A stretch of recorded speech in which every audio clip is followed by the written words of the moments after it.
Welcome to the Michigan Golfer Show with your host, Bill Shelton. Join us each week as we explore the people, the places, and the events that shape our great game. The 2004 Ryder Cup will be at the Oakland Hills Country Club here in Detroit, Michigan. And joining our broadcast team for this Ryder Cup will be none other than the Haig, Michigan's own Walter Hagen. Walter, welcome to this broadcast. Thank you. You know, the Ryder Cup is one of the most exciting competitions there is. And fortunately, I happen to be one of the most exciting golfers there ever was. Be sure to join us and Walter Hagen for the coverage of the Ryder Cup.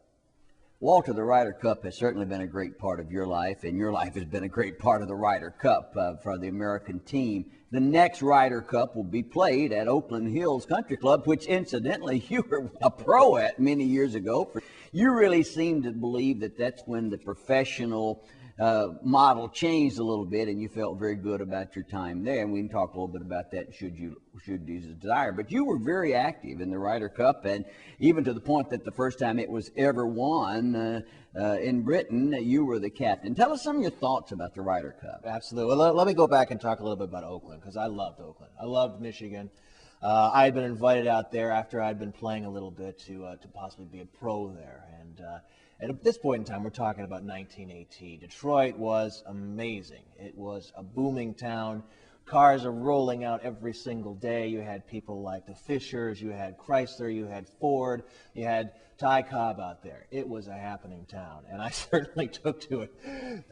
To be certain, my demeanor certainly changed from being a little more soft-spoken when I got there to being a little more lavish when I left, because when they're pouring champagne every hour on the hour for you and driving you in cars and giving you cars, well, you'll learn to accept them and have a good time. And I may have made $1 million, but I don't know how much I have that right now, because too much drinking, too much women there took its toll.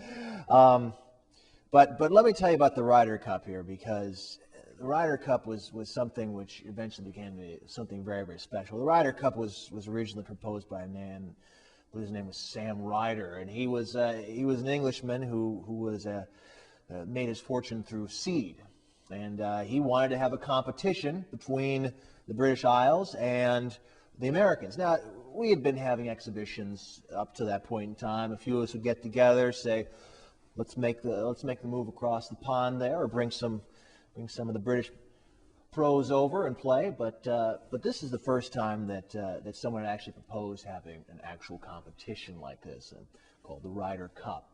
And I was fortunate enough to captain the first 7 teams. And it was quite a unique experience, because you're not only playing to win, but you're playing for your country.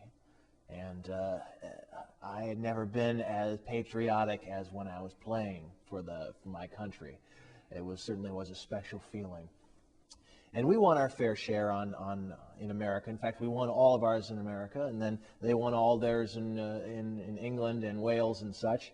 And that didn't sit right with me, but nonetheless, I remember one time we had a chance to win it, and I'm sitting there talking to the Prince of Wales.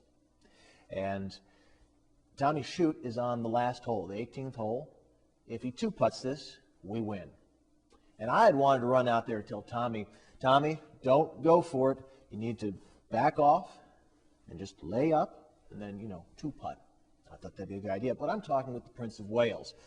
And you don't excuse yourself from the Prince of Wales. He excuses you. So I have this dilemma where in one eye I'm talking to the Prince of Wales, and in the other eye I'm watching Tommy line up for a putt. And, of course, Tommy, he makes a solid run for the cup, but overshoots it by quite a few feet. And then I watch him 2-putt, and then eventually 3-putt. Because I had to talk to the Prince of Wales, we didn't win the Ryder Cup that year. But we did eventually win it on English soil, and I remember I was so nervous because I knew we were going to win it, and I wanted to have a proper speech. I wanted to be magnanimous and gracious to our hosts there. I'd certainly won enough of the British Opens there to warrant the fact that they would forgive me had I made some sort of major gaffe, but I wanted it to be special, so I'd been practicing. I had it in my pocket there, and I'm with the Prince of Wales when we're ready to accept the trophy, and strong gust of wind carries it away. So there I am, and of course I'm known for making up for bad shots, bad lies and such, but with words sometimes they fail me. So I I walk up there and I say something to the effect of, it's great to finally win the Ryder Cup here on home soil. Then everyone just sort of paused there for a minute and let that sink in. And finally some Scottish lad said, well, laddie, don't you mean foreign soil? And I took a moment and I said, yes, but being here with all you makes me feel like I'm home. And once again, I'd made a save shot there and didn't exactly hole out, but I got it out of the bunker onto the green. The Ryder Cup is truly a wonderful thing, and it's a great competition, and I will never forget my days captaining and playing for the Ryder Cup. Wild Bluff at Bay Mills, voted best golf course in the UP. Golf and gaming packages available from $89.